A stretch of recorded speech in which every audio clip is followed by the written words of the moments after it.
Hello and welcome to today's KDP University's At Home with Orlando Sanchez. I'm Trisha, and for the past 5 years, I've moved around Amazon's books teams learning the business.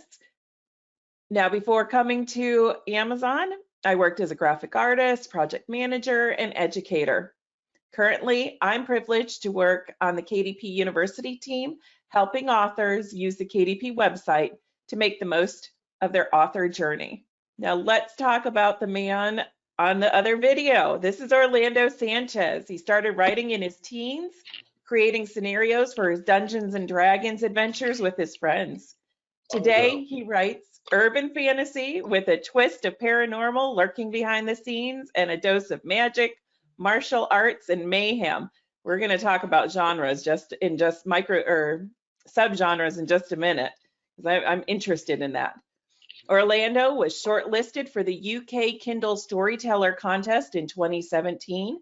He lives in Queens, New York with his wife and children and holds a second and third degree. Is it Dan? Dan, yes. Dan, in two distinct styles of karate. Welcome, Orlando. Thank you for having me. Good morning, Trisha. How are you? I'm doing well. I'm so excited to have you here. I'm excited to be here. It's a great experience. Good. I'm also kind of a fantasy junkie, so of course, anytime I get to talk to a fantasy author, it makes my morning. That's a good thing. And we have a similar background because I trained in graphic design before I became a writer full time. Really? So, yeah, I went to college. Everything was with an emphasis on graphic design, which is why my covers have to look the way they have to look. Because specific. I think that would be my hardest thing, is not micromanaging the covers as a graphic artist. I have a really good cover team, graphic, art team, but I do give them pointers. I kind of nudge them where it should go, but then I just let them go. And they, to date, they have done an incredible job with the covers. So yeah, but I'm always like, let me make sure it looks the way it needs to look. So. Exactly. So you started writing young, but when did you start actually publishing what you were writing? About 2012 is when I had built up, I guess, momentum. And then around 2012, I was like, I'm really going to try and do this for real. And so that was around the time the Kindle started to appear. Mm-hmm. I said, this looks like it might be something that could actually make it easier, because people still hadn't got on board with the Kindle, but they were warming up to the idea of being able to hold a library in your hands. And so I said, if I could put books there, I could reach a lot more people. So that's around 2012 when I started really seriously considering publishing books on the Kindle. Yeah. Okay. Now, were you traditionally published before you self-published, or are you all, No, I attempted it. I have a nice little stack of rejection letters, and I said, no, okay, this is not going to work, because I didn't have the patience for traditional publishing, which is like you submit, you wait for no response, then you ask again, and then maybe 6 months to a year later, you'll get, oh, this wasn't for us, and then the process starts over and over, and it's like, I don't know, I have too many things to write. I don't have time to wait for that cycle. And so I said, I'm just going to self-publish. And that's when I started really gravitating towards Amazon and KDP, because it allowed me the flexibility to do what I wanted to do. And 8 and 9 years later. Sorry, go ahead. And I'm a huge control freak. So it's like this allowed me to really control every aspect of the publishing. Yeah. So how many books have you published? Wow. Okay. Books and short stories, I'm going to say at least, let's see, my wife Dolly has this number. It's about 45 to 60 at this point. Okay. How often, how many do you release a year? Like right now, what's your release schedule like? I'm looking up because my release schedule is on my cork board. About a year, full novels, about 6 to 7 a year on average.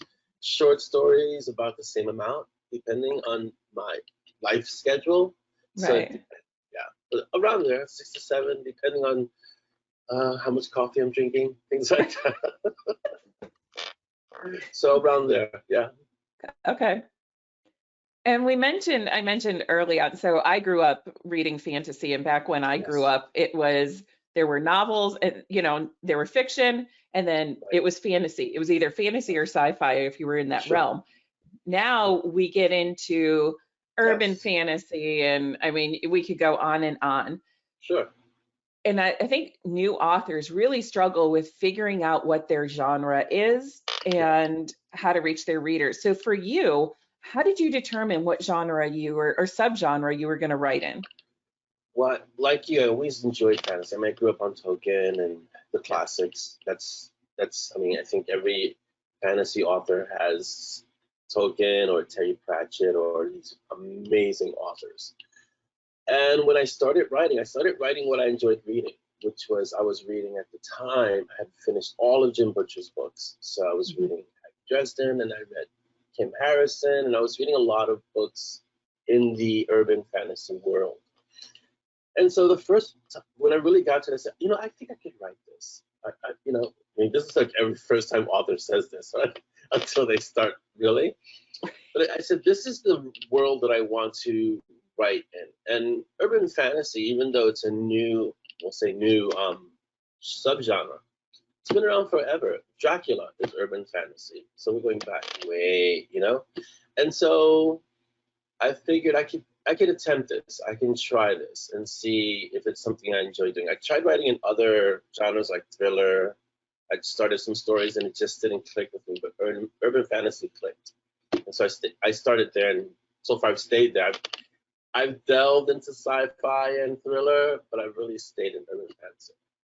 So what makes it urban fantasy? What's the distinction between epic and urban and, Well, you name epic it? fantasy is usually enormous. We're talking uh 200,000 words, 150 to 200,000 words. It's a sweeping story that takes you across an entire journey. Urban fantasy is a little shorter. It could run 50 to 80,000 words. And what separates urban fantasy is that it's usually set in a city or some urban setting with um, supernatural creatures. So Mhm. think werewolves in London or things like that. It's really an urban setting, but with the supernatural interlaced there. So kind of hiding in plain sight. And Mhm. that's what makes urban fantasy so interesting, because usually the readers recognize the setting. So there's a point of resonance, like, oh yeah, I live in New York. I know what he's talking about. I get a lot of my readers say, I know exactly, I mean, the places that you describe, I know because I've been there. And then you introduce these characters in those settings, and it makes it so interesting. So even when I went to London, it's the same thing. I set a story in London, and I basically had a story sweep through the River Thames, just through the area. And my UK readers were like, "I know exactly what you were describing, but don't destroy our buildings." So things like that. So that's what makes it urban fantasy, is that it's a supernatural character or occurrence in an urban setting, really. Would it be, in my mind, it's kind of they're allowed to be shorter because you don't have the same world building that you would Right. for epic fantasy. Right. Epic fantasy, if you and because you're a fantasy reader, epic fantasy spends about the first third of the book building the world that you're entering, like introducing you to this is how things work in this world. Hmm. In urban fantasy, this is London, this is New York, this is Tokyo, this is whatever. You already know we're in the modern world. Now we're going to introduce something that may not exactly be what you're used to, but it exists in the shadows. Hmm. And so you don't have to spend 30,000 words building a city or building a world or building a magic system. You can introduce that into the story as it's going along, which is really indicative of urban fantasy. It kind of hits the ground running. Hmm. So you'll read urban fantasy and it's like things are already happening on the first page. Like I got to keep up with this, and it's like it's turning pages fast because that's the pace of urban fantasy. Yeah. Right. It sucks you in quick. Yeah, and epic or high, as what they call high fantasy, it's a slow burn. It's kind of Yeah. like you're following the character through their world, and things are happening, and or there may be like a political intrigue, this faction against this faction. It's starting to build up, and all these things are happening, but it takes a while for the actual, inciting incident, as they say. Right, right. So now that so you're in urban fantasy, and urban fantasy Yes. now, even as a subgenre, is what we Right. would consider kind of a higher level category. Yeah, it really transitioned from subgenre to genre. Right, Yeah, right. yeah. So how do you determine what genres or categories you're going to put your book in to really find your readers? Uh, it's been an interesting. I mean, one thing is that Amazon allows you to really be kind of broad with categories, so you get a wide selection of the Mhm. categories that you can choose. But I have my readers. My readers are pretty awesome. They'll pretty much read everything I write, which is fantastic. I have the most awesome readers. A shout out to the mob, as you know. And as a new author, you kind of have to find the largest category. So if you're writing urban fantasy is a category now. So you can choose that. Subgenre would be like metaphysical or occult, horror, even though horror is a genre unto itself, right? Mhm. But as a new author, you have to find kind of what your story touches upon the most, and then work from there. So in my case, urban fantasy, fantasy, occult, metaphysical, even visionary, because it's Mhm. kind of these things have ideas that aren't really seen often. And so that would be the way I would do it. As a new author, it was hard though because you don't really know where to put your story. You're like, is this horror? Is this occult? Is it fantasy? What is it exactly? So basically, find the one kind of genre that your story touches the most, and then work from there. Is what I would tell And a new author. Yeah. yeah, and I think sometimes your readers, as you build that reader base, they'll tell you, Oh they'll yeah, tell you what yeah. this is. My readers are very vocal, and so they'll let me know. And usually, what I do is if I'm going to attempt a story that's not the norm of what I usually write, I'll run it by them in a way, and I say, listen, I'm going to try this, and they'll let me know, okay, but make sure you write the other stories too. So it's like, Right. but they'll let me know this is horror, this is a little bit darker, things like that. They'll let me know, sure. Like That's grimdark is coming up.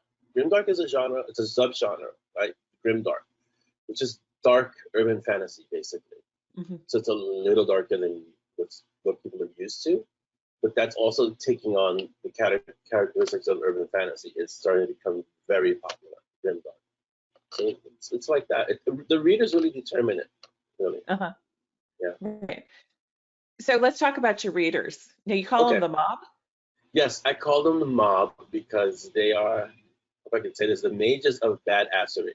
So that's what mob stands for. And they are voracious. I'll publish a book on KDP in the morning, and I'd say by mid-afternoon, late afternoon, it's where's the next one? Like I just released it. What are you talking about? This took I me just months to write. published. It's like, yeah, where's the next one? So my readers are incredible. They're amazing. They're an amazing group. I interact with them every day, and basically we discuss the stories. We have conversations. I give them fantastic teasers, and they love and hate me for it. And so they are the engine in a way that helps the books get out there. They're an amazing group. My readers are fantastic when it comes to that. Yeah. And I know that every person that is here wants to know, where did you find this amazing mom? They found me. So I was on Facebook, and I have a group called the Mob. Montague and Strong Case Files is really what the group is called. It's unofficially known as the Mob. And basically, in the back of each book of the Montague and Strong Detective Agency, I tell them to come find us on Facebook. So we have a group on Facebook, and we have to, answer some questions, and the mods will let you in if you answer the questions. If you do not answer the questions, I'll let you in. But they're really simple questions. And then we just kind of spend time together. We hang out. We discuss coffee a lot because I drink a lot of coffee. And reading and writing and stories, and we share other authors because it's not just a group for me or for my stories. It's a group of readers that enjoy reading. And that's basically it. So our emphasis is really good stories. So we'll discuss stories on film. We'll discuss stories on streaming services. We'll discuss other authors, and so it's that kind of space. So I always tell the readers, it's like hanging out at a cafe and just spending time with a big group of friends and just talking and just having a great day. And that's basically the environment that we have there. So you can find me on Facebook. Yeah, and we have those links. So my team Yes. will share those out to everyone, Awesome. so that you'll have those and you can join Fantastic. the mob. Yes, join the mob. Come join the mob. Now, the mob plays a big part in your new releases. Yes, they do. The marketing strategy is it used to be that I would take advantage of Amazon's 1 week special and put the book on discount, but that was when the mob was a lot smaller.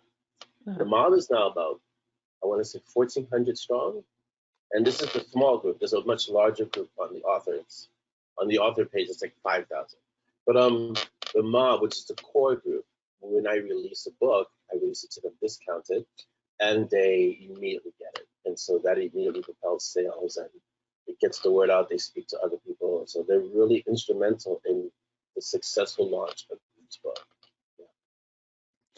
And then what's your phase 2 for marketing? Because you do a second discount, don't you? Yeah, so the mob gets the first discount, which is usually 99 cents.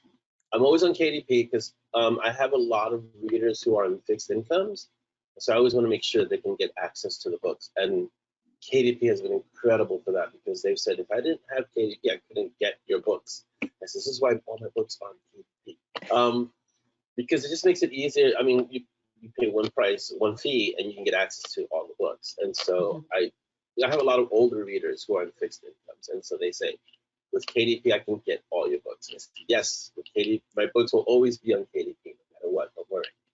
The phase 2 is, so it's 99 cents for about a day because the mob just moves so quickly. And then about 24 hours later, it goes to a regular price, and it's into a much bigger group. And I release it to a big group. I release it in a newsletter, and then it just kind of multiplies the effect. There's a ripple of the marketing. So then it just propels it. I usually get my orange stickers day 1, day 2 of every release.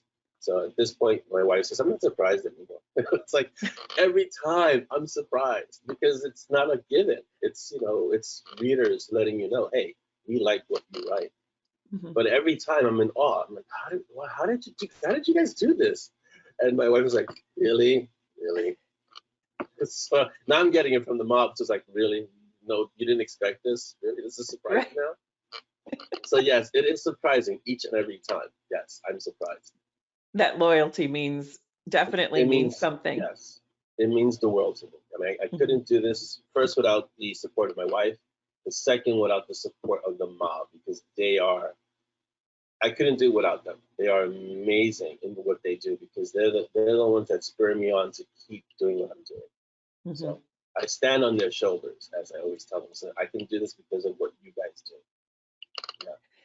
So when you mentioned that you were on KDP, what you meant was you enroll all your books in KDP Select, which means that they're part of Kindle Unlimited, and people pay one fee to be part of Kindle Unlimited, and then they can borrow your books and read them. And usually what ends up happening is, and this is the majority, not all, but the majority of them will go on, they're all part of KU.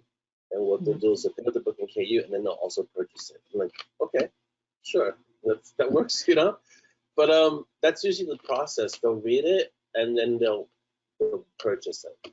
But a lot of them just are able to get it on KU.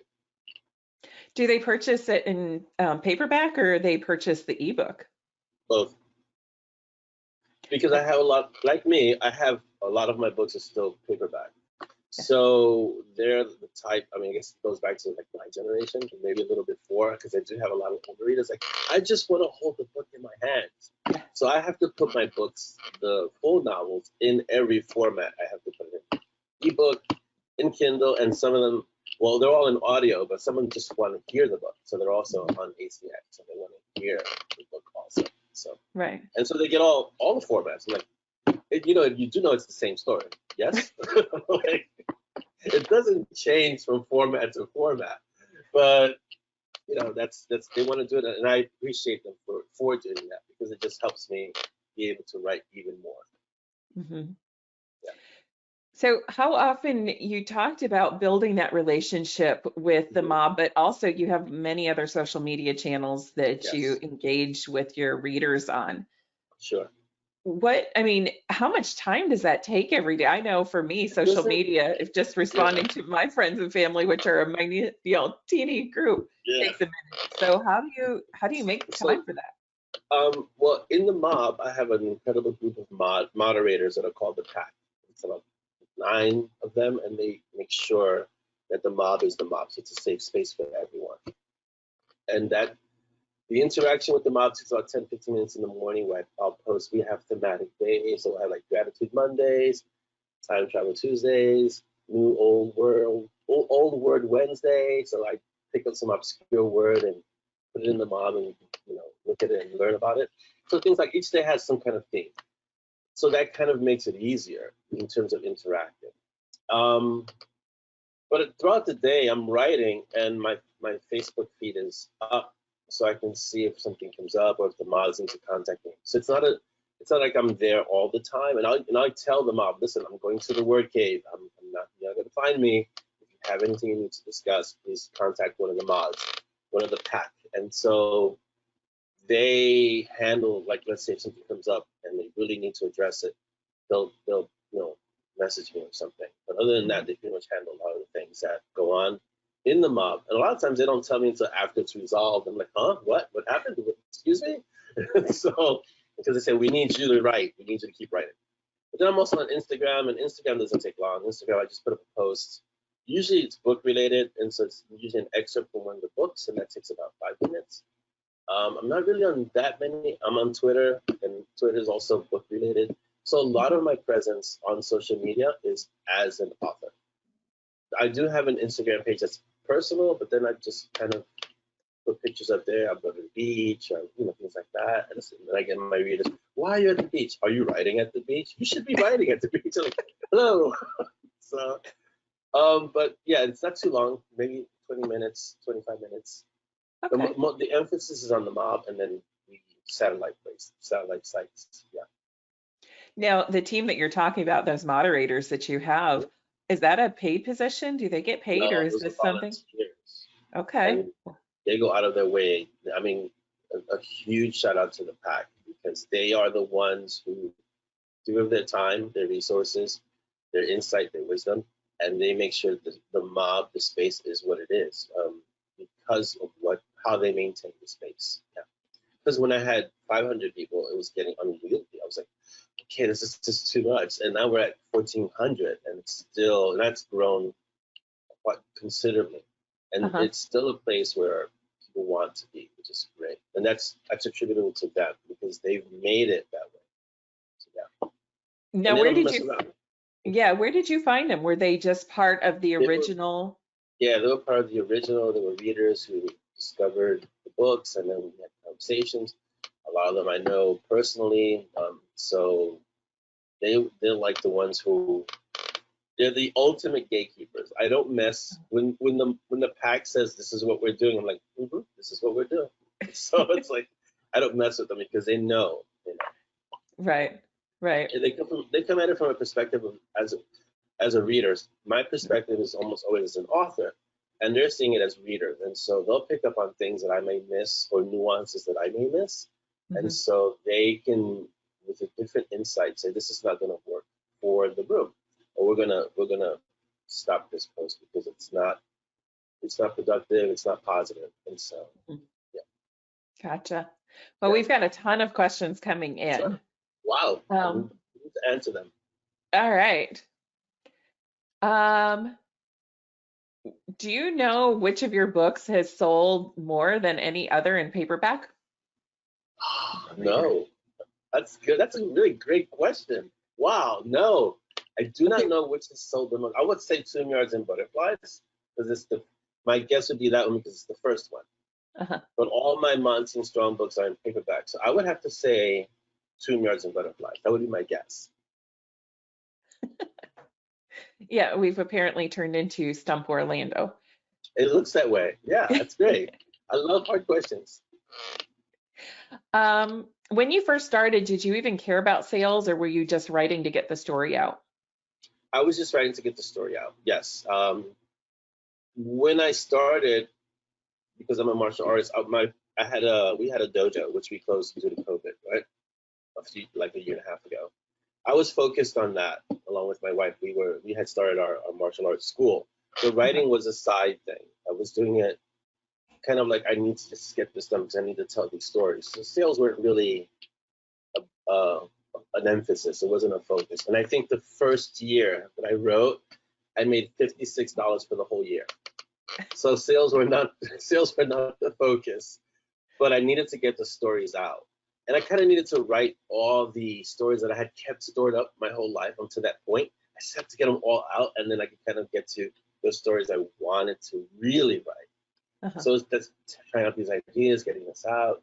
And then I was able to get to like Monty Gets Strong, which is a story that kind of gelled after everything else prior to it. Even though there are a lot of stories before that my readers are like, let's go, got to get those finished. So there are a few series I need to get finished. I'm like, okay. When I find that 8th day, I'll let you know. It's coming. It's coming. Yeah. So when did you figure out that this is a full-time venture? This is like what you're doing? Because I'm guessing you couldn't live at $54 a year. No, that wasn't going to work. $56 a year was not going to happen. Actually, it was when Monty Strong started to come out, and that series started to really blow up in terms of sales.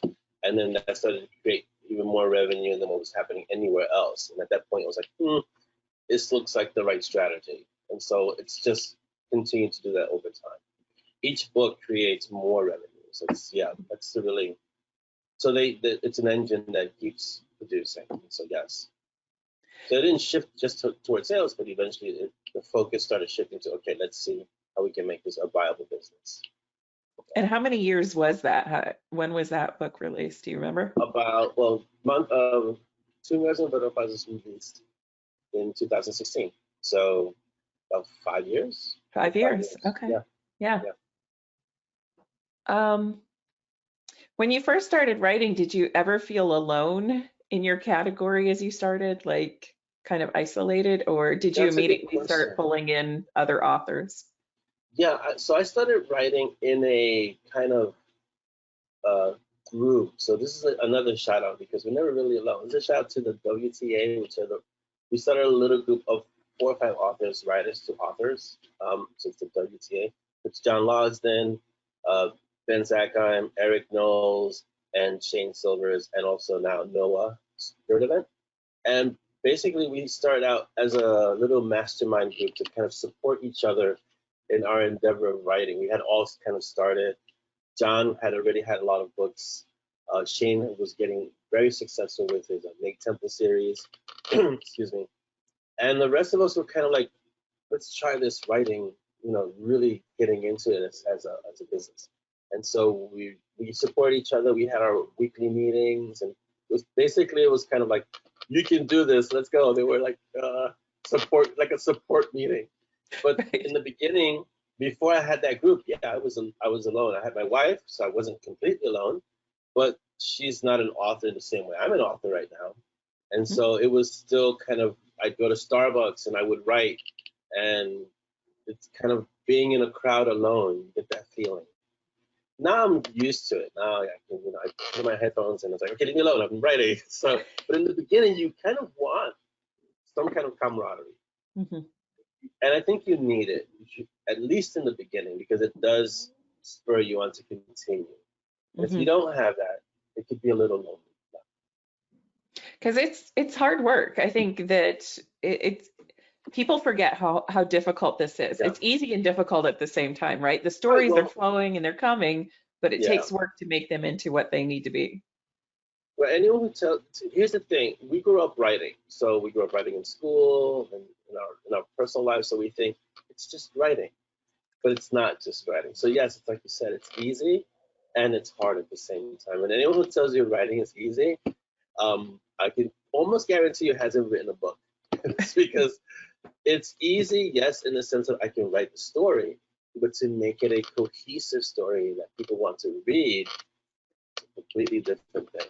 So yes, it's easy and it's hard at the same time. Sure. It's work. It's work. It's a craft. There's a reason why it's called a craft. It takes time. Right. How long does it take you to write a book from start Me to now, publish? Yeah. start to post about, I would say, 70 days now. My Mhm. first book took 5 years. So I've managed to shorten the time just a bit. So yeah, about 70 days, and then I give it to a beta team and they read it. The art, shout out to the art. The art is the advanced reader team.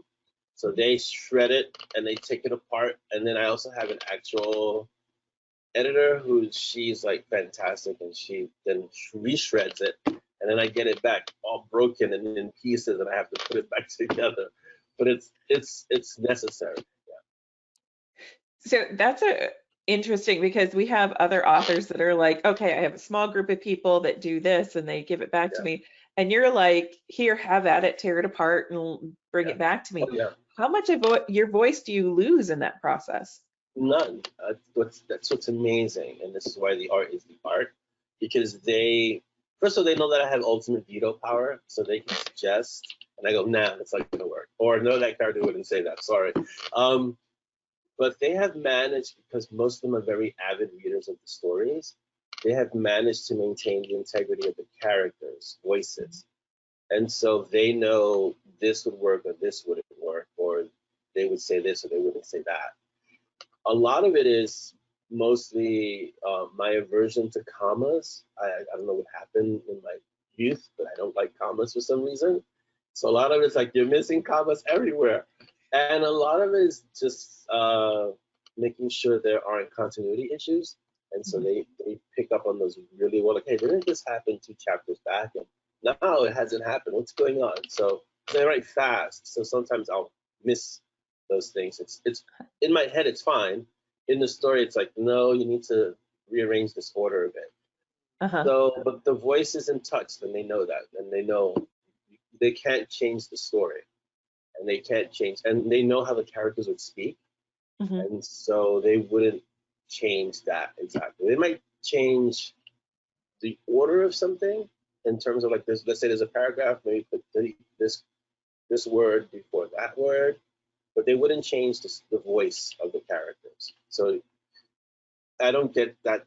I don't have to deal with that. Oh, it would sound better like this. Right. Because I've had author friends who were like, no, it's a nightmare. They would try to change my entire story. It's like, no, I don't have to deal with that. No.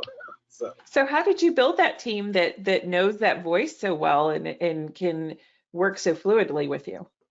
I think it's mostly because they come as avid readers of the stories, and I let them know. I mean, we do have rules for the art. It's you provide your wisdom, you provide your insight, you provide your time, you can volunteer, and it's not easy. And they know I have the veto power. Like I will consider, because I read every single note that they provide. Some will make it, some won't. You're taking a good story and you're making it a great story. That's the emphasis. You want to take this good story and you want to make it great. So when they enter the process with that mindset, all they Hmm. want to do is make the story better. And so Right. that means anything that takes away from the story, yes, let's get rid of it. Anything that can enhance the story, yes, let's add it. But you're Hmm. not changing the story; you're just polishing it. And Gotcha. so every member of the art comes in with that knowledge. Like, I'm just here to polish. I'm just here to make it a better story. Uh-huh. So it's not I'm here to tell my own story. It's I'm here to get this story as to the best possible story it can be. Hmm. So those who have tried to, and I won't say try, it's inadvertent that they say it just sound like this, just sound like this. Those are what I call aspiring authors, and I don't really like to use the word aspiring. And what I usually do is I coax them to write their own stories. And Uh-huh. I've had a few authors who've gone on to write their stories because they see so much, and I say, yeah, but this isn't your story to tell yet. Now I need you to go tell your story. And then they take that and they go and write the story. It's like awesome. I'm like the biggest cheerleader because I want them to succeed and write the story. Because there's Usually you room can for tell. everybody. Yeah, exactly. We're not in competitions. I've always said there's no one author that can write enough to satisfy every reader that exists. You just can't. It's mathematically impossible. Even if you're like Asimov, who wrote 500 something books, it's still not possible. So, but you can tell those art members because they have this amazing imagination and they give you suggestions like, well, what about this? What do I say? You know what? It sounds like you need to write a story. So then I have a separate conversation with them. It's okay, you need to start writing a story because clearly it's there and you're kind of hiding behind doing these other things, but you're not really getting to the story. So what's going on? And most of the time they'll start writing a story. Good. Yeah. Oh,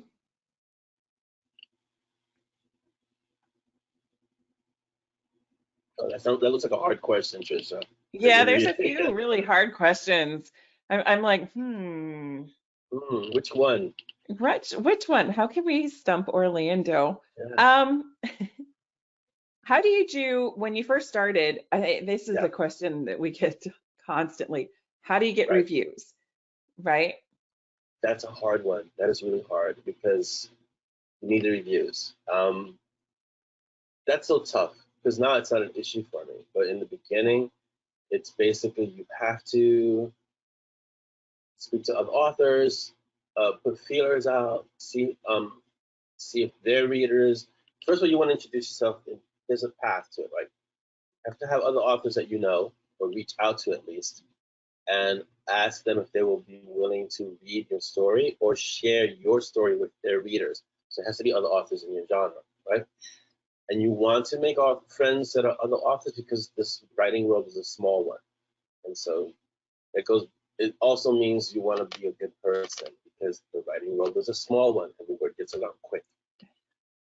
Find other authors that are in your genre, speak to them, kind of try to cultivate a relationship with them, then try to see if they will be willing to share your story with their readers. Most other authors will, because we understand it's not a competition, and you start getting reviews that way. And then after a while, I would say create a reader group for your characters.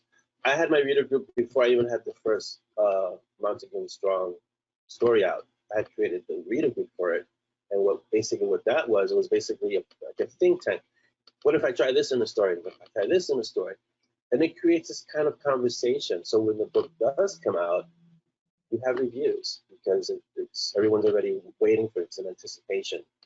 And so, but it's hard. Reviews are hard. You have to make a lot of author friends. Do it now if you haven't written yet, do it now before your book is out. Start putting out feelers and introduce yourself and say, I'm writing a story. And would it be possible in a few months' time or a year when the story is out? Can I send you a copy? And would you be willing to share it with your readers? You do that, and it's a way to create an author circle around you, but also you start coming across as a person who's looking out for other authors. Also, when other authors release new books, you reciprocate without, because this is the world we're in, and you want to give back. So that's important too. You'll get a lot of reviews that way too. So yeah. One of the key elements that you mentioned was in your genre. You like authors, because if you start working with, and it's not like you can't work with authors outside your genre. You just don't want to cross promote because I'll give you an example. Searches. I know an urban fantasy author who has friends who are romance writers and did exactly that.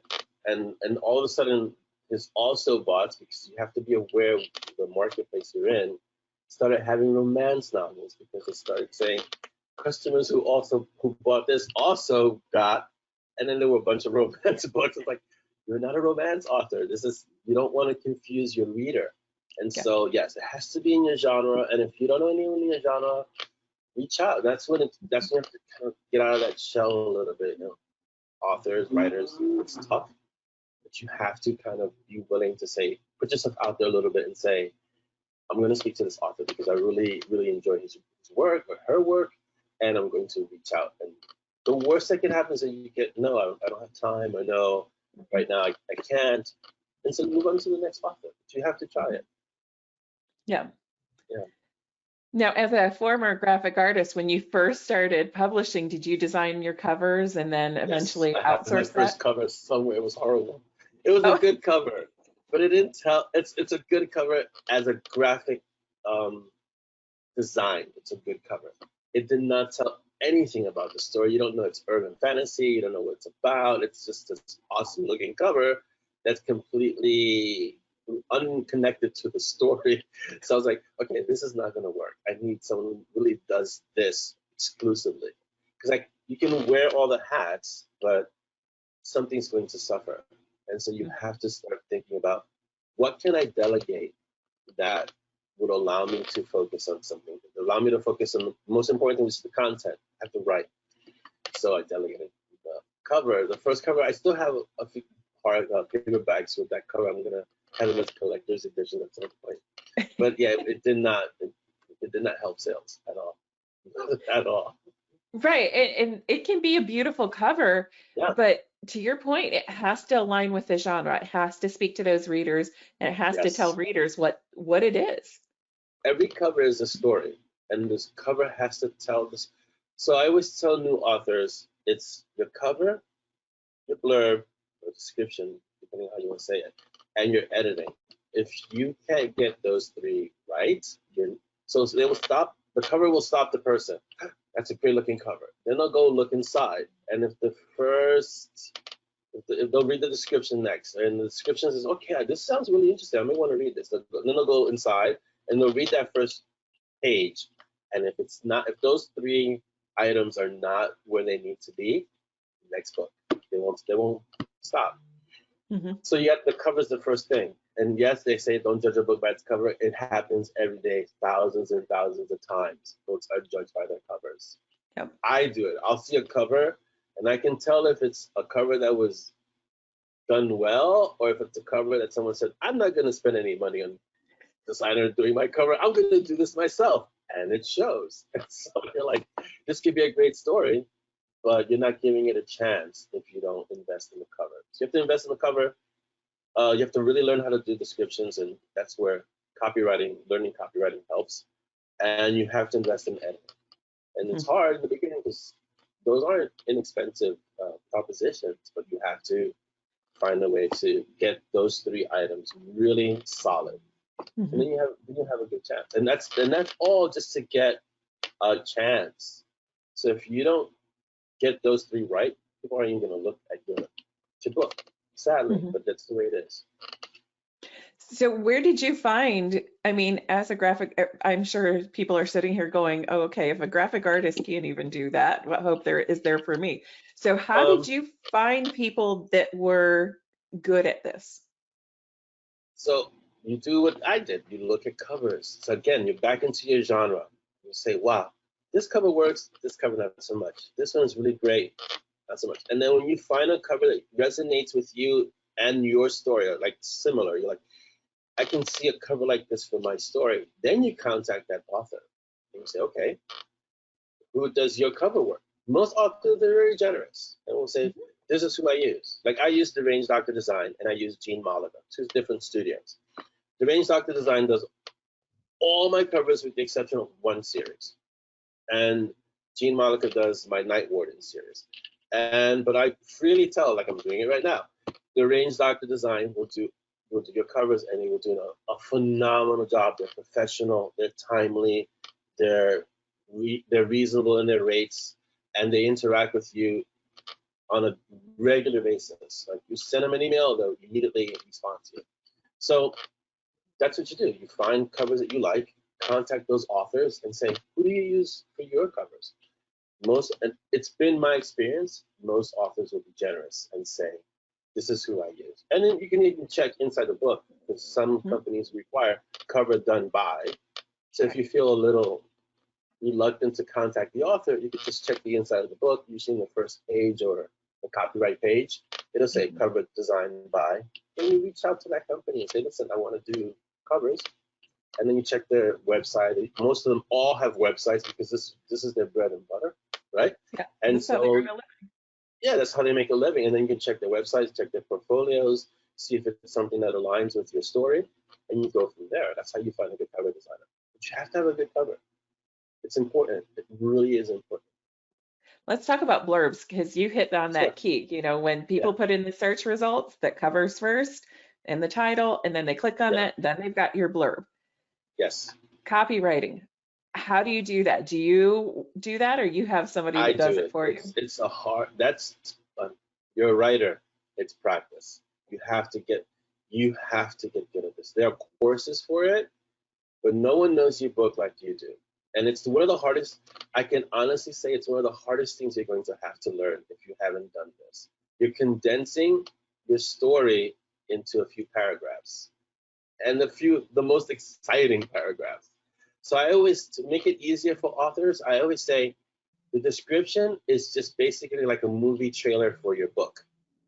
A movie trailer doesn't give away the story. A movie trailer just shows you highlights. This is what's in the movie. Come watch me.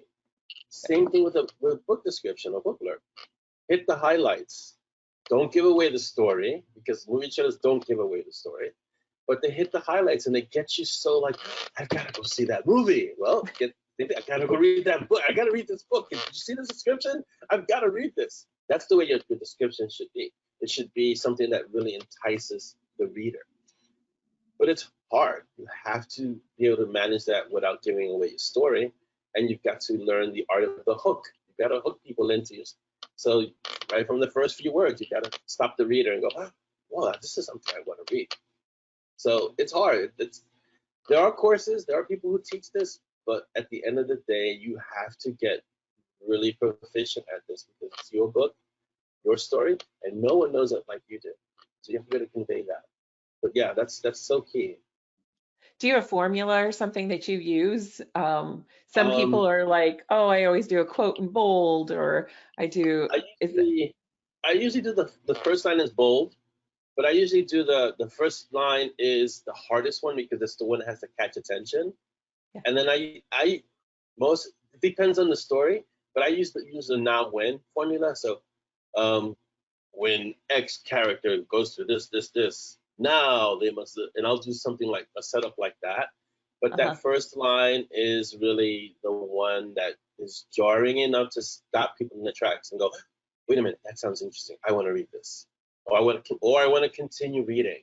It's not so much I want to read the book, but I want to keep reading this description because that first line grabbed me. So that's the hardest part. That's the hardest line.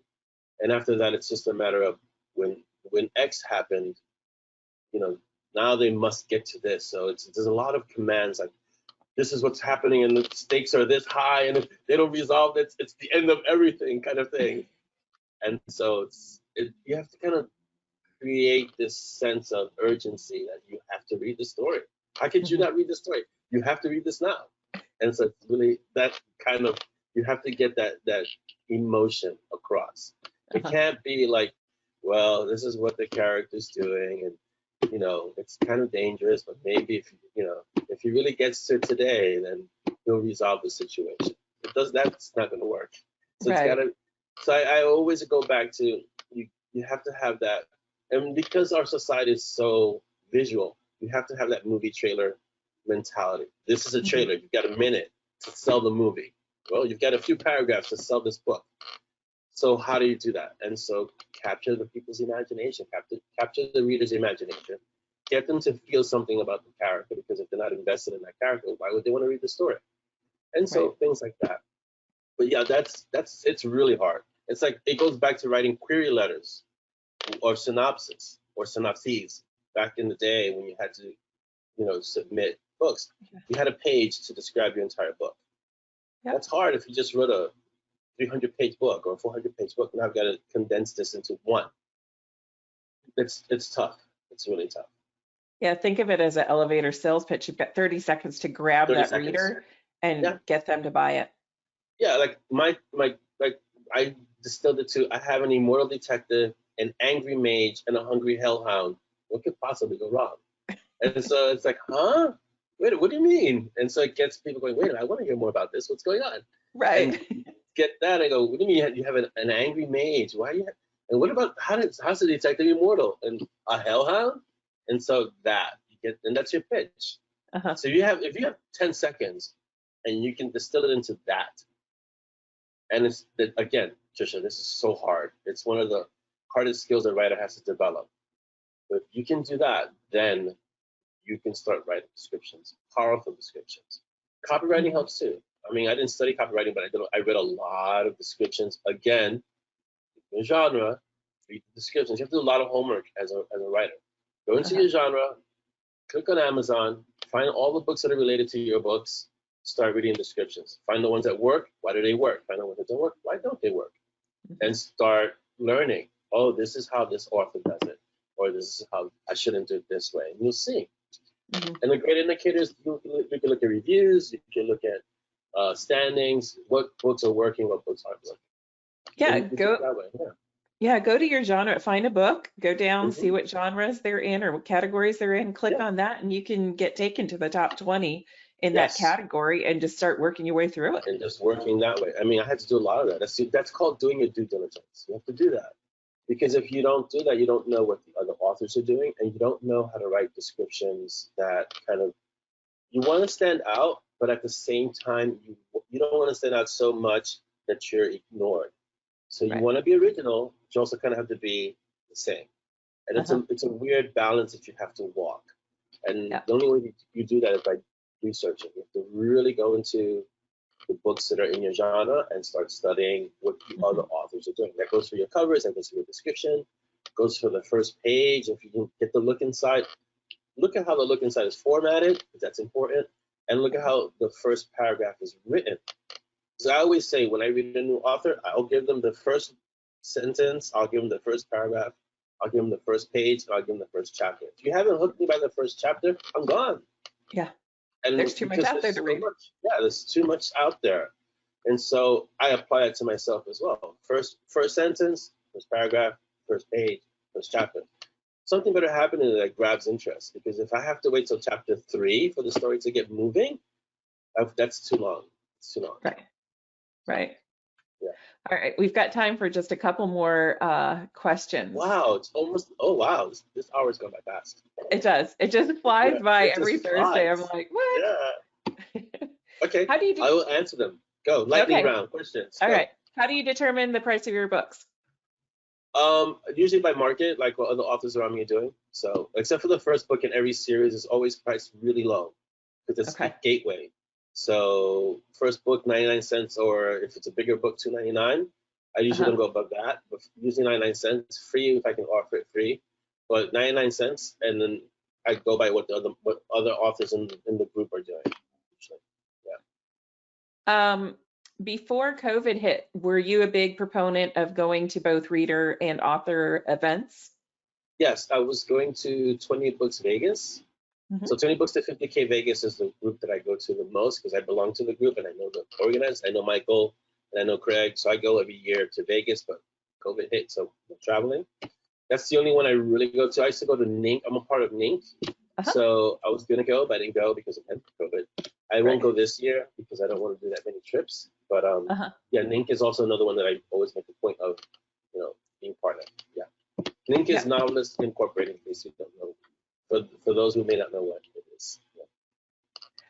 Yeah. Book editors. How'd you find your book editor? I was very fortunate. I was looking for editors and I was just trying out. Well, my wife was my first editor, but I didn't want to. We also had little ones. I mean, not so little now. So she was like editing my book, my hieroglyphics, because I was writing longhand in those days. So I tortured her with that for the first book. And it was that and taking care of the kids. And she worked a full-time job. And it was like, okay, I need to find someone who can do this and just do this and free her up because she's going to have a nervous breakdown at this rate. So I was just looking, and I got really lucky with my editor. Her name's Lorelei, and she doesn't do editing anymore. Sorry, guys. But she was amazing. And so now I work with her daughter, Audrey. So it's a family thing. Yeah. Good. At least you had somebody that could take that because I can only imagine. And she wrung it, and it was like, oh, and it's like, okay. I mean, you have to. So if you're gonna take anything away from this as an author, you have to have thick skin. You have to be able to take criticism constructively, learn from it, and don't take it personally if you want to improve your writing. Right. Cannot take it personally. She took my writing and shredded it, and I didn't have a beta team back then. It was just her. So I would give her, to the best of my ability, here's my story, and she'd come back and it would be a mess. And it's like, okay, you need to fix all of this. And I'm like, oh, it's basically rewriting the book. And yeah. So in the beginning, you have to learn that. In the beginning, you have to be okay with that, and you have to take it so you can grow from it. It's really important as a writer. You have to be able to take criticism and grow from it, not take it as a personal attack on your writing. Because it is a craft and you have to learn it. It takes work. Speaking of that, you said it took you 5 years to write your first one, and now you turned them around in about 7 months. Yeah. But when did you feel that you actually got to the point where you're like, I know how to write now? Never. That never really happens. I'm more efficient at the process, I would say. I don't know if I can say I know how to write. Because I still read. I mean, I'll read Paulo Coelho, I'll read Stephen King, and I'll read these fantastic writers. I'll be like, yeah, I still have such a long way to go. I'm more efficient at the process. I embrace structure, because in the beginning, the reason it took 5 years to write is I only wrote when the muse struck. And my muse was on vacation for a long time. And so I embraced structure and was like, okay, I need to put X number of words on the page today. And once I started doing that, it started creating this, oh, the muse is here every day now. Great, you're writing, I'm here. And so and I know there are a lot of you that are pantsers and you write as the mood strikes you, and I get that. But if you want to have a considerable backlist, which generates sales and helps you be able to produce more, you have to embrace some kind of structure. And for me, it's a daily word count, getting what's out there consistently. So that was ever since I want to say 2012. I've been doing that. And really, 2016 is when it really picked up. I was like, okay, I need to put 2K words every day, boom, or 1,500 words every day, depending on what my schedule was doing in life. But it was every day. Write something every day. So that takes time. Again, that's like practice. Yeah. It does. Yeah. All right. So if somebody, we have put your contact information for your Facebook, Instagram, and Twitter. Awesome. Any other contact information you want to share with everybody? That's pretty much it. Yeah. You can find me in one of those 3 places. All right. All over. Well, thank you so much for joining us today. Thank you for having me. Absolutely. We need like 2 hours, Trisha. 1 hour is not enough. Not enough. Not enough. I totally understand. I have so much fun on Thursdays. This is one of the highlights of my week. It's a great show. It is. It really is. It's a great webinar. Thank you. And as always, happy publishing, everyone.